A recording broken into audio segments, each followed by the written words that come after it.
So, based on the last video I posted, I shared with you guys a snippet from my wedding day, which was so beautiful.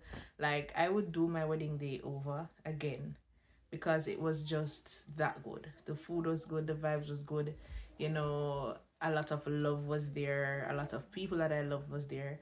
Not everyone who I would have wanted to be there were able to be there, but it was just an awesome, beautiful day.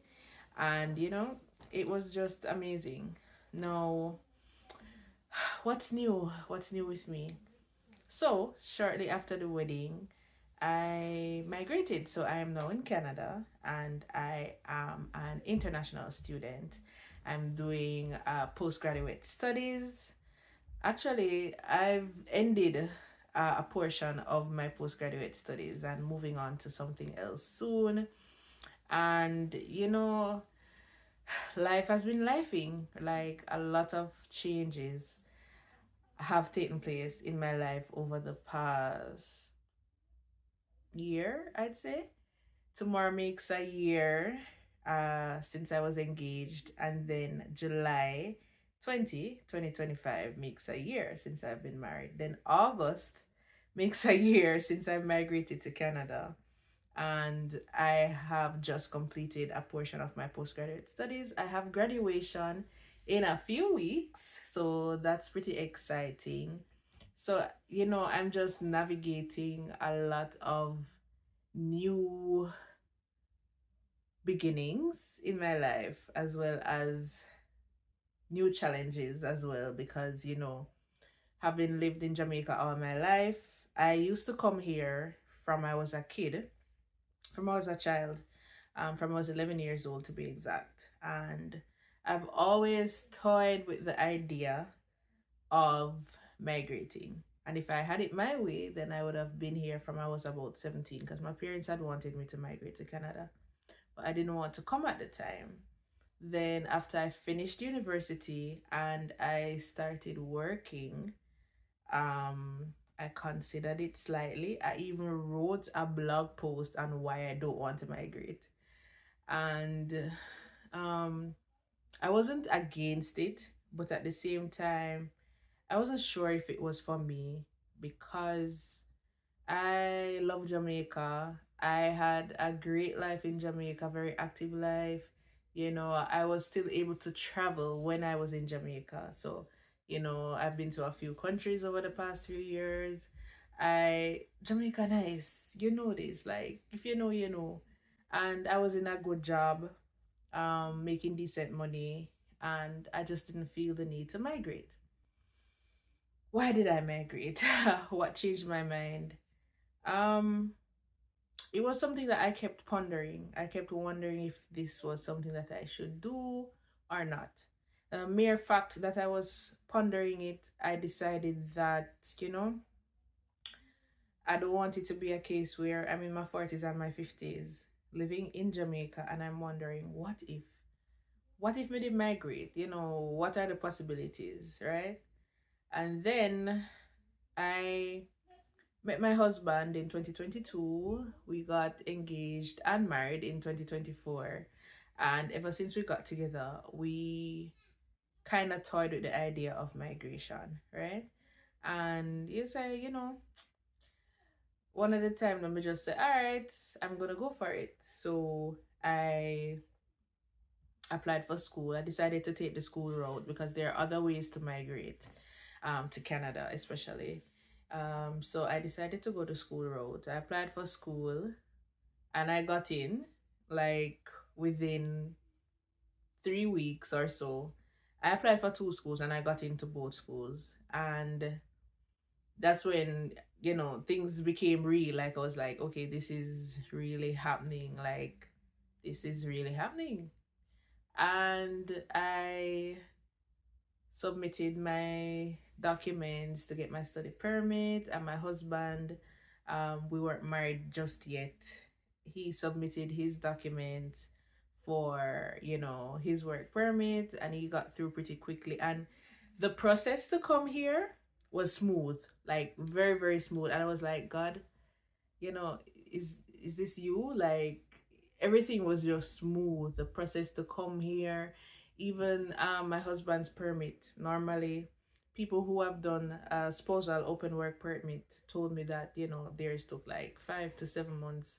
My husband got through in 13 days. And I'm not talking 13 business days, I mean 13 actual days, including weekends.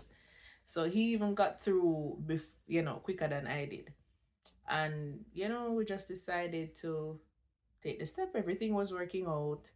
And I finally decided at 32 um, that I was going to migrate, or 31. Yeah, 32. That I was going to migrate. And here we are. So, yeah, um, the journey has been a good one so far. It hasn't been without its challenges. When I just got here, I really, really missed home.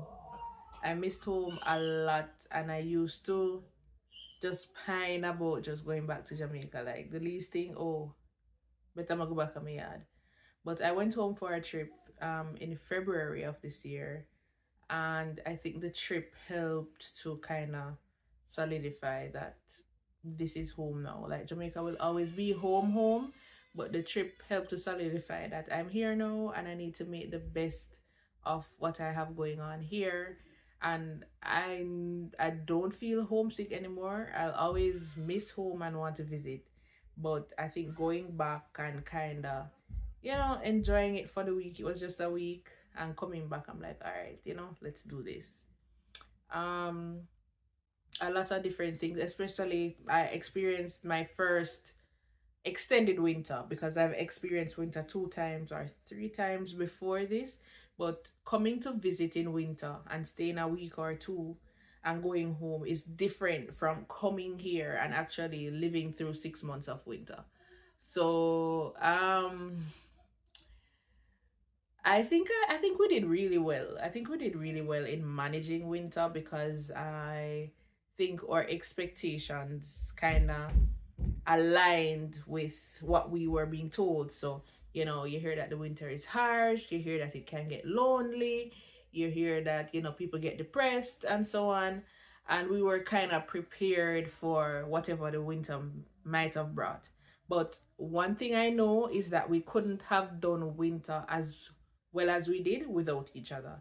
I can't imagine being here like without my husband, because it's just like he's been like such a pillar of support.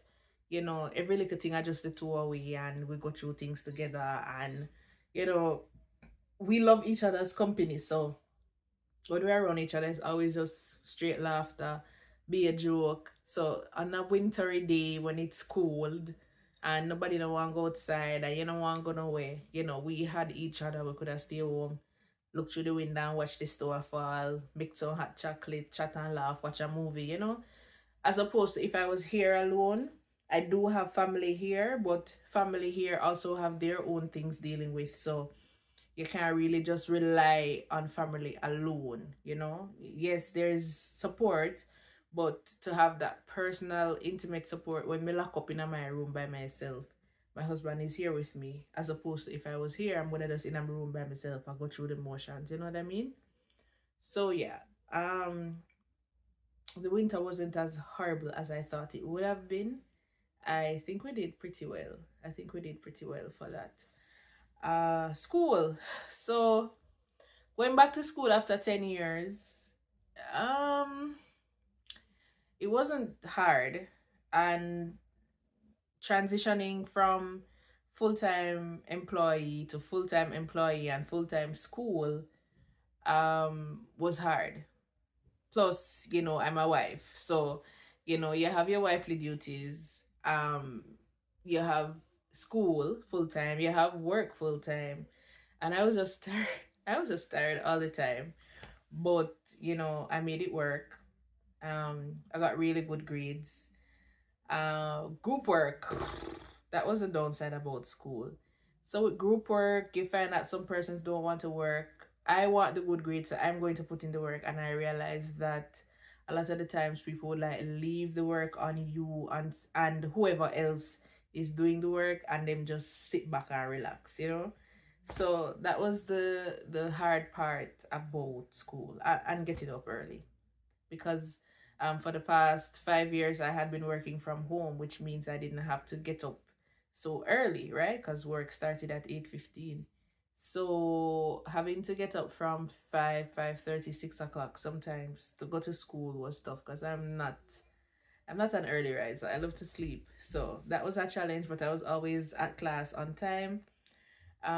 What irked me though is students coming from abroad spend so much money to study, and then they are like, they don't take school seriously. They don't come to class. If they come late.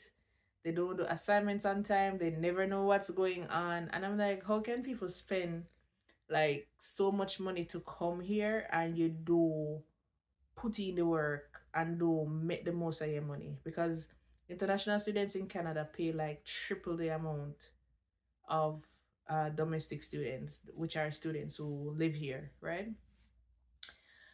So I'm even though it's not my money, I was just annoyed at how some of them behaved in terms of their attitude towards work, their attitude towards school, and just getting things done. But hey, I mean, that wasn't really my problem, you know. I had to do what I have to do, and I did that, right? So all in all, I'm sometimes I look back at the things that I do and what I've accomplished, and I don't really give myself enough credit for the things that I've accomplished. And you know, I think over the past couple of years, I've done like really well for myself, and even taking on this new journey, this new venture. You know, ambition is a beautiful thing. It's hard, but it's a beautiful thing when you have ambition and when you go after the things that you want to go after in life.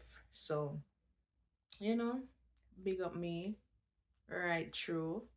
Yeah. But um over here though, if you're migrating, I'll probably have to do a separate video on migration on a whole. But for me personally, I know I've had a lot of support, and I've been very grateful for that. I've had so my friends who are always checking in and to see, you know, how things are going and stuff like that. I have friends here who also help the transition to be a little bit easier. Big up people like Norando, Gabrielle, you know, Chelsea, Tasha Lee, and Kemar, you know, just persons who help to make the transition a whole lot easier. And I've, as I said, I have family here as well who have really been very supportive in helping me to transition into Canada. So I'm very grateful for that. A lot of persons who migrate don't have that. So the fact that I can have somebody, or have a couple of somebodies, or have people who can help me to transition into this space is like really, really, really, really good. I'm just grateful to God that, you know, I've had these persons in my life who can actually help me to, you know, make the transition easier, and just help me to overcome some hurdles, you know, give me advice on certain things, because, you know, moving into a new country, you're not really sure of how everything works. I have done my research, but your research is not going to tell you everything, because some things just are lived experiences. So, you know, I'm just really, really grateful for that. Um, yeah. What else have I not spoken about? Yeah, so that's basically it. Um, I experienced a level of grief when I left Jamaica. I can tell you that much. I, as I said before, I was just, you know, homesick a lot. I missed my old life, you know. My friends and I, we used to have a lot of villa pars, you know, for birthdays, and adventures. And I used to leave country, my husband and I, and excuse me, I used to leave country. I used to leave Kingston, my husband and I, and we used to go to country, whether we went to his parents' house or we went to my parents and my family's house. And we used to go to the river and stuff like that, and then just to come here, and your whole routine and everything changed. Like, I miss the food, because no matter how much you buy Jamaican food in Canada, it just doesn't hit like home. I missed my parents, my sister, my brother is here. So yeah, and I see him now and again and things. So, but I just really missed my old life. So I went through a period of grief, but I just had to accept that this is where I am, you know, this is how it goes. And it's natural. It's natural to grieve anything that you've lost. And I've lost my old life. But I've also gained new experiences. I've come here and I'm trying to assimilate into whatever culture there is here, because especially where I am, it's very diverse culturally. So, just trying to get into the thick of the Canadian way of doing things and stuff, and learning things and enjoying whatever adventures. And they may not have the beach, they may not have rivers that we would go to and really swim in, but there are other things here that I can do and have done some of them, and they're enjoyable. So it's just to make the most of my new experience now and my new life. So I have another video coming up for you guys next week, where I will be sharing with you one of the experiences that I have done since I've been here. So ensure that you tune in. And I am going to try to be more consistent with YouTube. Persons have been asking me for videos and for updates and stuff like that. So, I'm going to try to be more consistent with that. And I will see you guys next week. Thank you for watching.